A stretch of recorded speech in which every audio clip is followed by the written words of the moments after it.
तर प्रश्न आहे मित्रांनो, 5 क्रमांकावर संख्यांची सरासरी 48, तर पहिल्या व शेवटच्या संख्येचा गुणाकार किती?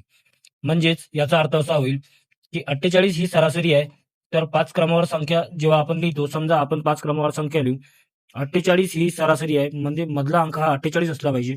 याच्या आधीचा अंक असेल 47 आणि त्याचा आधीचा असेल 46 आणि इकडे त्याच्यानंतर असेल इकडे 49 व 50.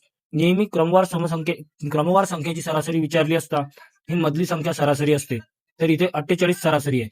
तर त्याच्यानंतर म्हटलेलं आहे, तर पहिल्या व शेवटच्या संख्येचा गुणाकार किती? पहिली संख्या इथे 46 आहे आणि शेवटची संख्या 50 आहे. तर आपण त्यांचा गुणाकार करून घेऊ.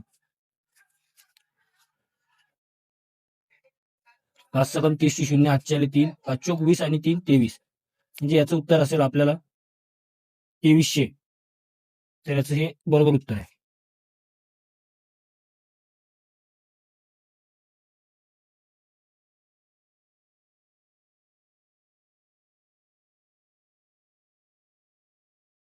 प्रकारचा हा दुसरा पण प्रश्न आहे मित्रांनो. याचं उत्तर तुम्ही काढून कमेंटमध्ये उत्तर द्या.